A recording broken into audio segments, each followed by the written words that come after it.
Magandang araw mga kapolitika at welcome back to my vlog.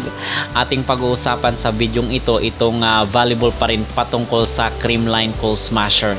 Itong kailang susunod na sagupaan versus Farm Fresh. Bukas na po yan, 6 PM July 20. Bago natin pag-uusapan at tatalakay ng isyong yan, ay huwag kalimutang mag-like at mag-subscribe muna kayo dito sa ating YouTube channel para updated kayo dito sa ating mga latest issue. So heto na nga mga kapolitika ang susunod na laban kasi sinusundan natin itong mga games ng Creamline Cold Smasher, and in fact napag-usapan na nga natin doon rin sa ating previous video. Balik tayo sa mga predictions kasi ang mga kasagupan nila bukas ay itong Farm Fresh. So nagkaroon na rin tayo ng pag-uusap doon tungkol sa laban ng Creamline versus PLDT, at dito naman itong Creamline versus Farm Fresh. Ito yung maging schedule bukas sa 2 PM. Ang maglalaban po ay itong Nixled at Cherry Tigo. Sa 4 PM PLDT at Galleries, at 6 PM na po yung Creamline Cold Smasher versus dito sa F3 or Farm Fresh Foxes.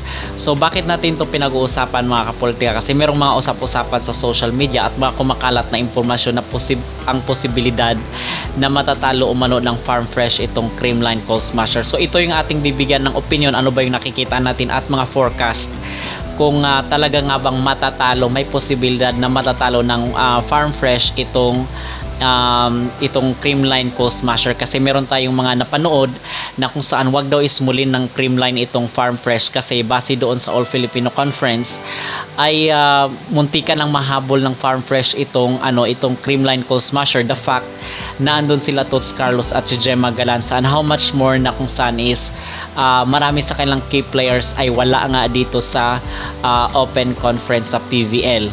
Okay, so may posibilidad nga ba or merong tsansa na maipapanalo ng Farm Fresh itong laban nila kontra dito sa Creamline Cold Smasher? Kasi ating napanood nga base sa ating mga nakalap na impormasyon ay merong adjustment o na gagawin itong import ng Creamline itong si Erica Stanton, kasi doon sa kanyang previous na laro ay talagang 20 points lamang yung pinaulan ng mga puntos ni Stanton kung ikumpara mo dito sa points na ginawa ni Samuelenko na 34 points. May kukumpara mo dito kay Erica Stanton na 20 points lang. So ang sinasabi kasi doon, actually napag-usapan natin ito na kung saan ay itong si Erica Stanton ay palo lang ng palo.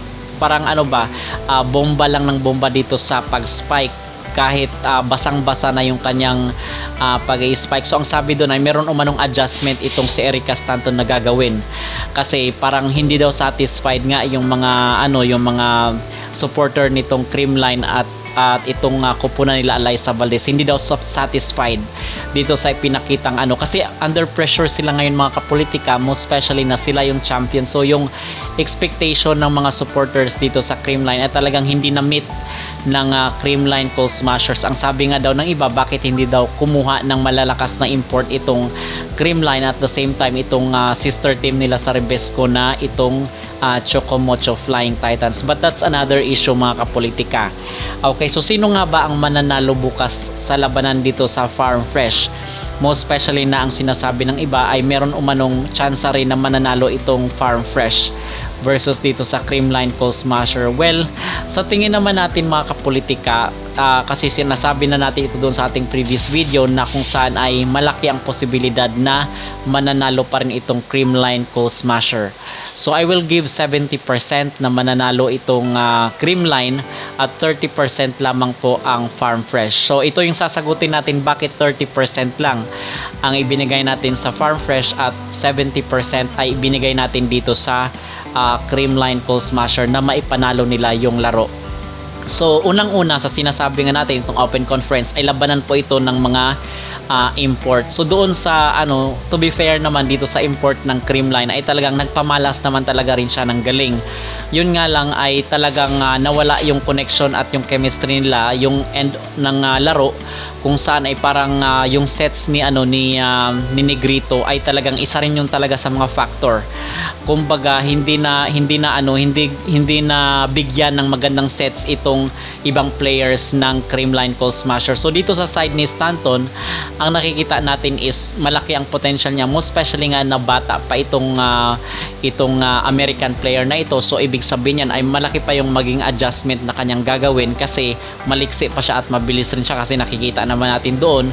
Yun nga lang, yung bawat palo niya ay basang-basa, madaling basahin po.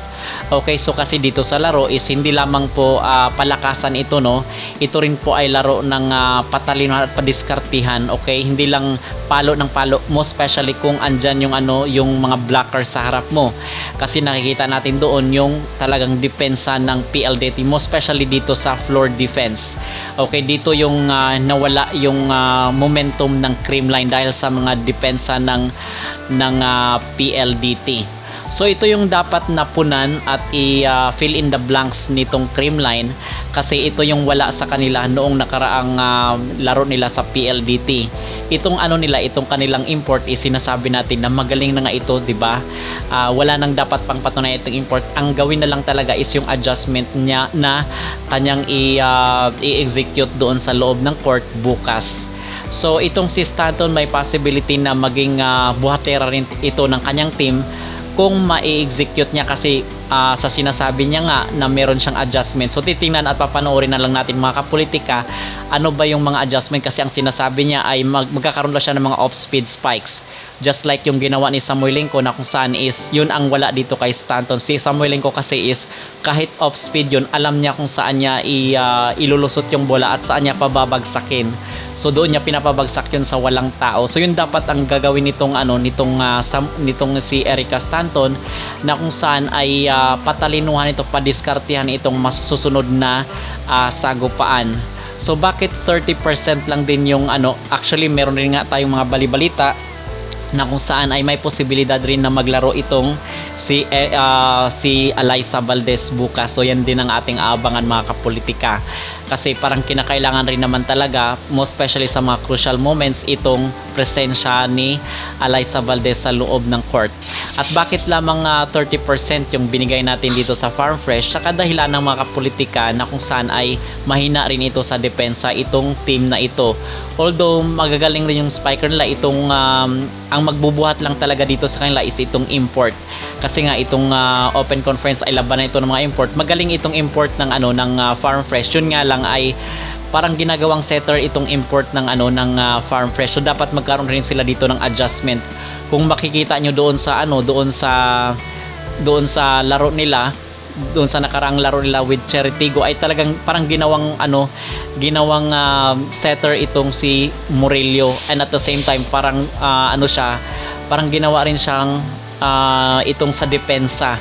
So hindi masyadong na-perform ni Murillo yung kanyang paging spiker. So ito dapat yung i-work on din ng Farm Fresh para matalo nila itong Creamline. But again, sa sinasabi ko, 30% lang po yung may possibility na mananalo itong Farm Fresh, whereas yung Creamline ay nasa 70%. So lamang pa rin itong Creamline mga kapolitika. Basta ang lang talaga dito ng Creamline ay talagang yung kanilang chemistry, kasi yung samahan nila is matagal na. At maganda rin yung vibes ng kailang team, even though natatalo sila ay napanatili nila yung positive vibes. At ito yun po ang pinaka-importante, kasi para makapag-focus yung bawat player sa laro nila. Okay? So mga kapolitika, yun lang naman ang ating short na opinion tungkol dito sa magiging laro bukas ng Farm Fresh at itong Creamline Cold Smasher, kasi marami ang nagsasabi kung sino nga ba ang mananalo at may posibilidad daw na matatalo ng Farm Fresh itong Creamline Cold Smasher. But sa tingin naman natin ay malayo po. Talagang kakain pa ng maraming bigas itong Farm Fresh bago nila matalo itong Creamline Cold Smasher. Kayo mga kapolitika, sino sa tingin nyo ang mananalo sa laro bukas? Ito bang Farm Fresh or itong Creamline Cold Smasher? Mag-ingay sa comment section at huwag kalimutang mag-like at mag-subscribe na rin kayo para updated kayo dito sa ating mga latest issue.